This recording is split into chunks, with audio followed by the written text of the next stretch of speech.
Bonjour à tous, bienvenue sur Oui Quartier News. Voici le sommaire de notre émission. Tout d'abord, nous partirons à la rencontre du service communal de prévention de la ville de Oui. Les jeunes et Facebook, voici le thème abordé aujourd'hui par Juliette et Titouan. Nous partirons ensuite à la découverte du quartier de Bain avec Marie-Lou, puis nous irons à la rencontre du comité de quartier de Stade et nous terminerons par Catherine, passionnée de sculpture.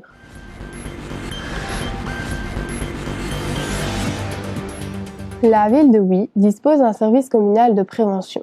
Il se compose de différents services et ont chacun un rôle bien défini. Je vous propose d'aller à leur rencontre.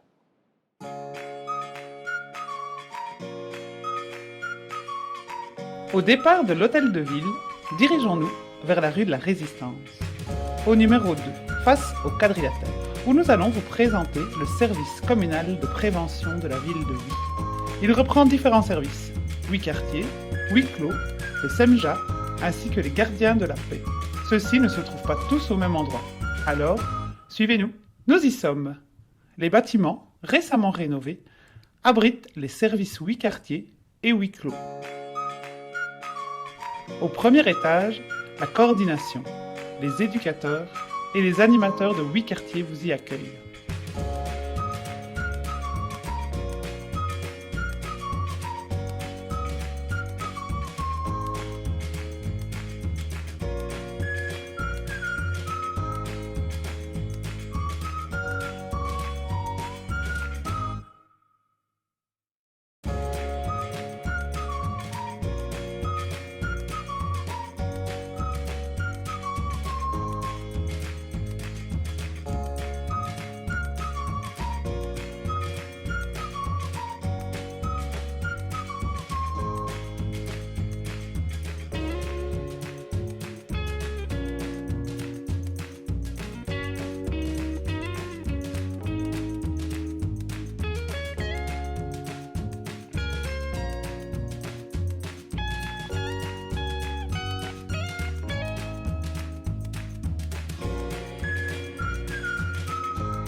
À l'arrière du bâtiment, vous pourrez être reçu par le service Oui clos, qui traite des addictions et des problématiques familiales.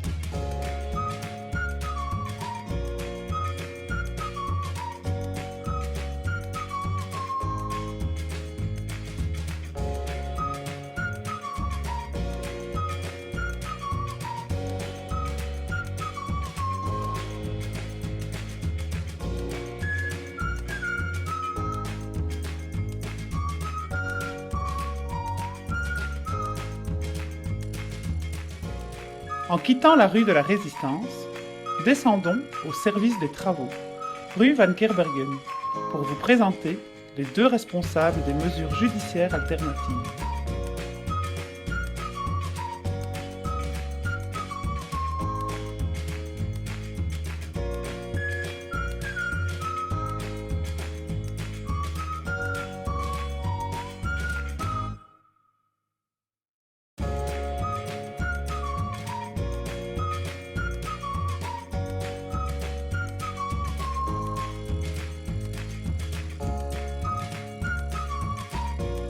Et finissons notre route, quai d'Autrebande, chez nos gardiens de la paix.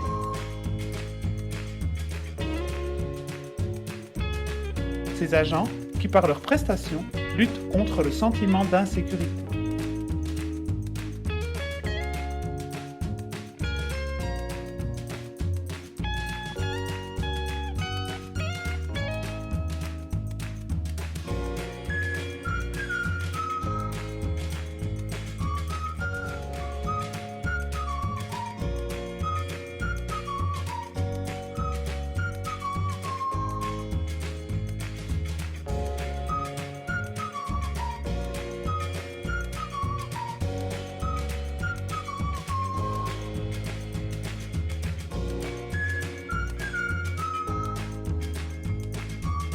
N'hésitez pas à nous rendre visite.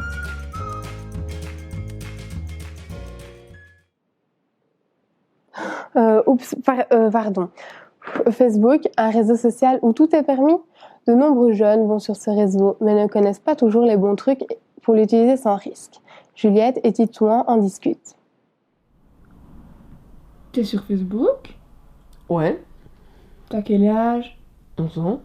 Bah il me semblait bien. T'es censé avoir 13 ans pour t'inscrire. Tes parents le savent? Oui, mais Max, elle le fait bien, tu sais. Il fait bien quoi? Mais il mange son âge. Ah bon? Y'a qui fait ça? Tout le monde. Si tu le dis.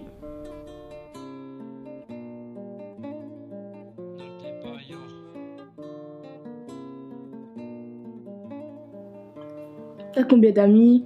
193. Pourquoi? Carrément, hein, tu les connais tous. Non, même pas la moitié. Mais je joue le plus d'amis possible. Mais c'est pas important le nombre d'amis. Faut faire attention aux faux comptes et au piratage.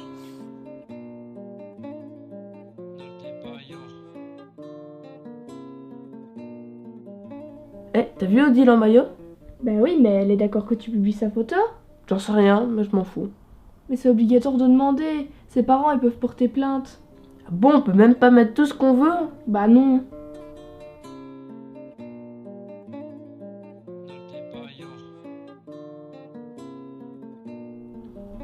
Eh, si tu mets ton numéro de téléphone, tu peux gagner un iPhone.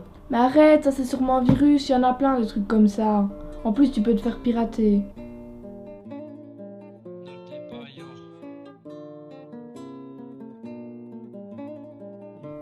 J'ai découvert un nouveau rappeur, Sénat de Bayor, tu connais? Non. Viens, on va écouter. Pourquoi la mort c'est loin? Des fois j'aimerais me barrer, aller toucher le ciel de mes mains toutes usées, servir une force lointaine au lieu d'être réduit en cendres. Pourquoi la vie si dure, le temps que j'y passe est si rude, j'ai pas le temps. La ville de Huy possède différents quartiers. Aujourd'hui, nous allons partir à la découverte de l'un d'eux, le mien, celui de Bain, en compagnie de Marie-Lou, une femme extraordinaire, bien connue du quartier et très dynamique. Bonjour, je me présente, je m'appelle Marie-Louise Jadot, originaire et habitant à Bain, et je viens vous faire découvrir mon village. Au départ de l'Élysée, ce joli dernier café de Bain, au pied des ruines de Beaufort, le long de la Nationale 90, accueille tous les passants et les villageois dans ses nombreuses activités tout au long de l'année. Juste derrière, il y avait un magnifique moulin qui, malheureusement, a été démoli. Nous nous enfonçons tout doucement dans les bois, sur l'ancien chemin du tram le long de la Solière, où tous les jeunes de chaque génération de Bain sont venus jouer et se promener, dans les grottes, au Trou-Manteau, à la Poudrerie et le long du château de Beaufort. C'était vraiment un endroit magnifique, magique, rempli d'histoires et de légendes. Nous avons ici une flore et une faune extraordinaires. En revenant sur nos pas, on traverse la Grande Route pour arriver à l'Écomusée. Cet ancien hôtel, qui était célèbre à l'époque du chemin du tram et du passeur d'eau, est devenu plus tard le musée Beaufort, qui garde précieusement notre histoire avec les documents et des photos sur notre village.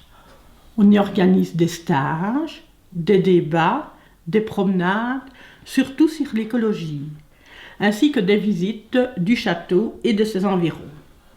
On y vend également des produits locaux.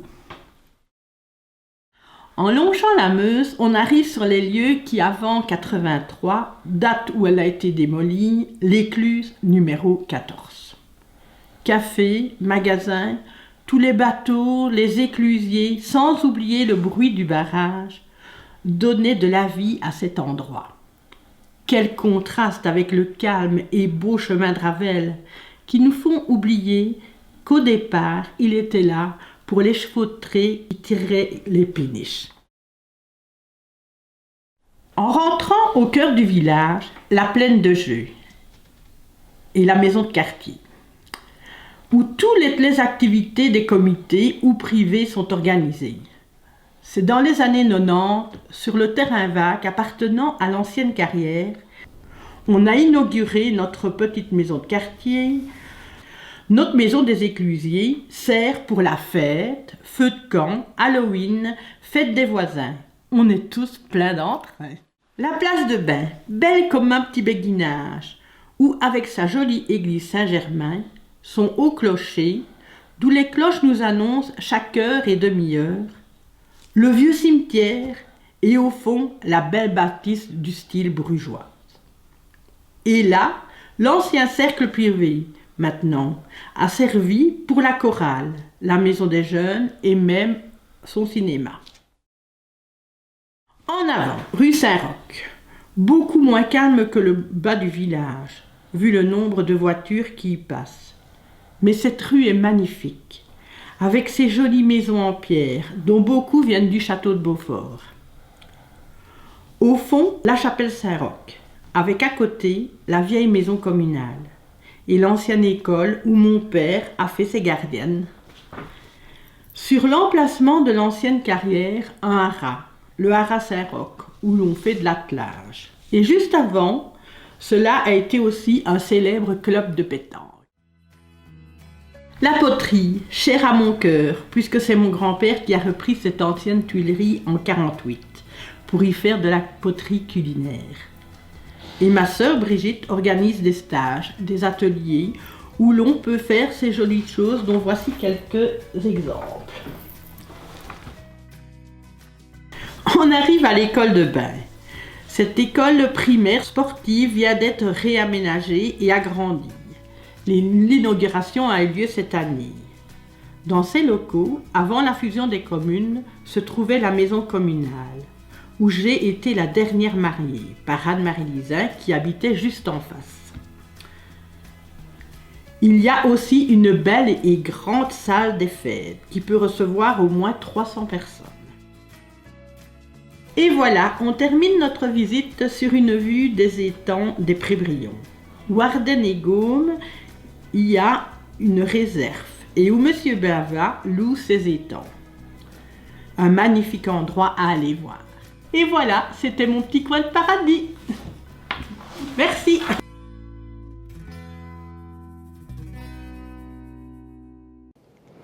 Voici maintenant la présentation d'un comité associatif utois, celui de Stade.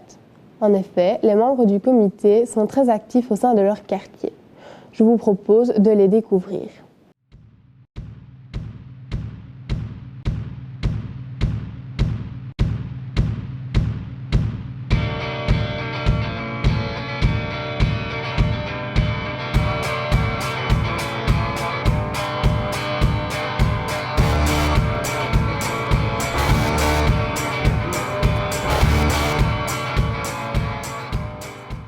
Eh bien, nous allons un petit peu parler de l'historique du quartier, mais je crois qu'on va, pour ne pas quand même, je vais dire, trop s'étendre dans le temps, on va prendre le train en marche dans le courant des années 90, plus précisément au tout début des années 90, où quelques personnes, quelques purs statis, des habitants du quartier de Stade, ont souhaité pouvoir remettre au goût du jour le folklore des géants.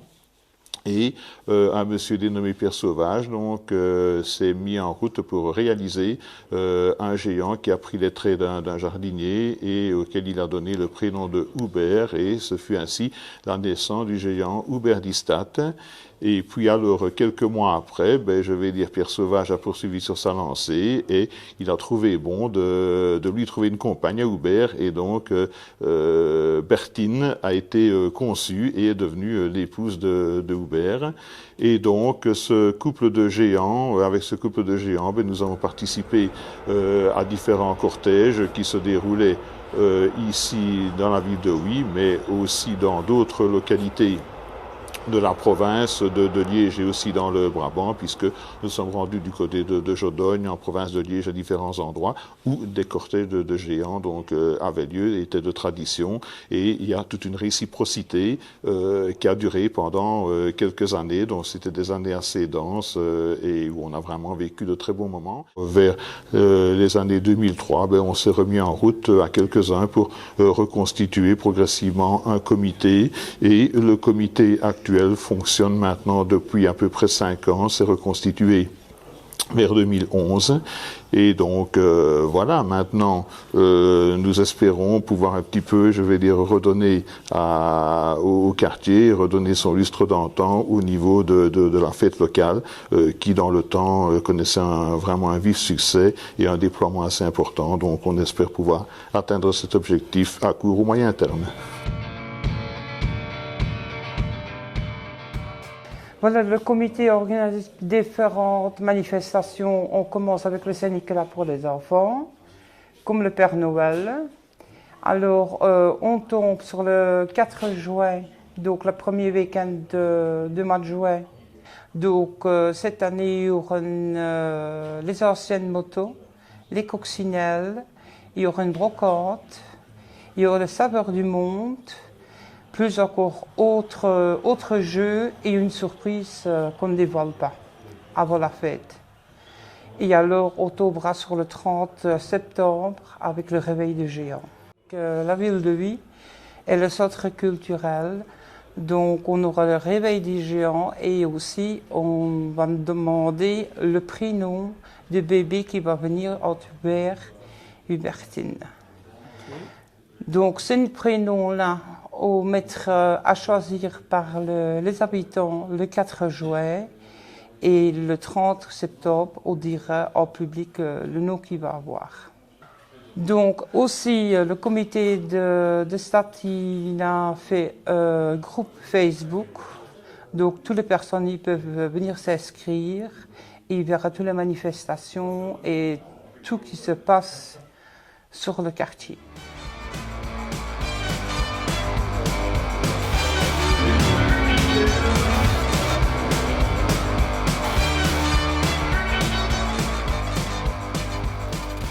Passons à Catherine Verschure, qui est pharmacienne à Stade. Sa patience, son élégance et sa gentillesse font partie de sa personnalité.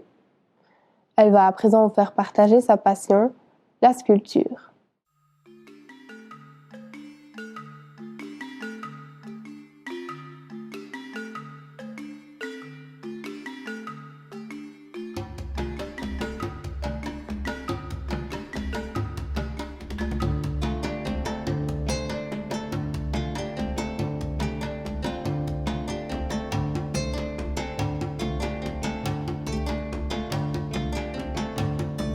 Eh bien, bonjour, je m'appelle Catherine Verschure, j'ai 50 ans et je suis pharmacienne à Huy depuis... j'ai la pharmacie à Stade depuis 23 ans. J'aime mon quartier, on s'y sent bien. Je n'habite pas à la pharmacie, mais j'habite ici à Wans. Il y a 2 ans et demi, j'ai eu l'occasion de pouvoir participer à quelques cours de sculpture et je me suis prise directement de passion pour ce nouvel hobby qui me permet de ne penser à rien d'autre que le travail de la terre et de faire des choses.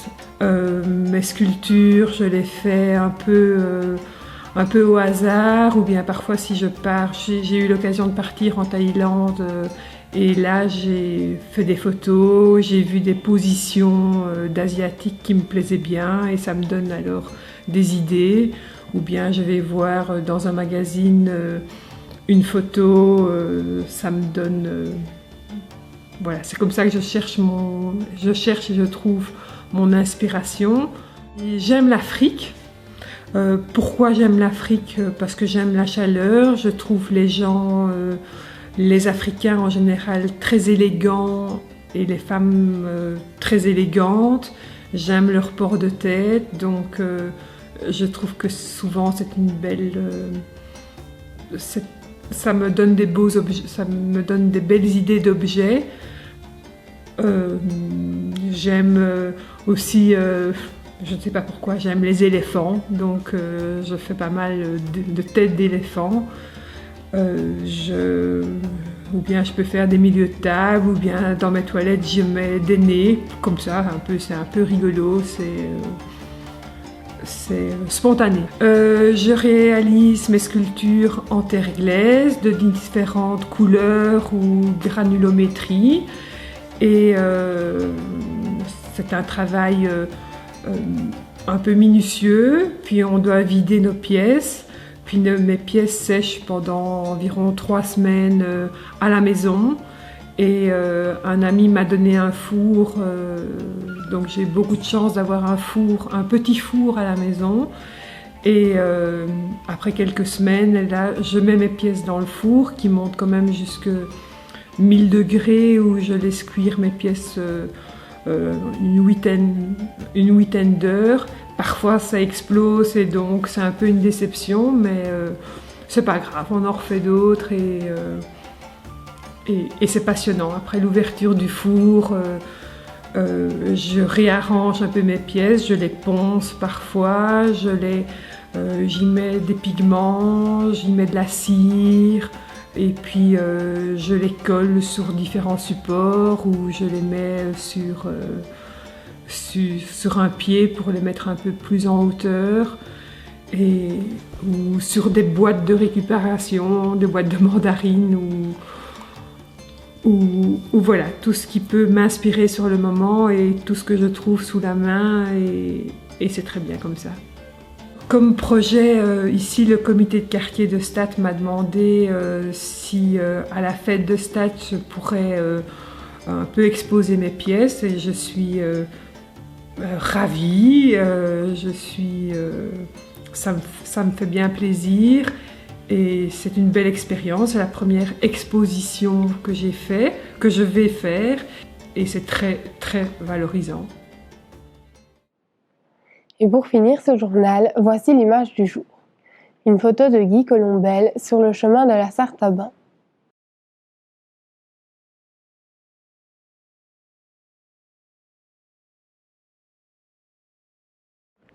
Si vous voulez participer aux prochaines émissions, n'hésitez pas à nous rejoindre. Merci de votre attention et à bientôt.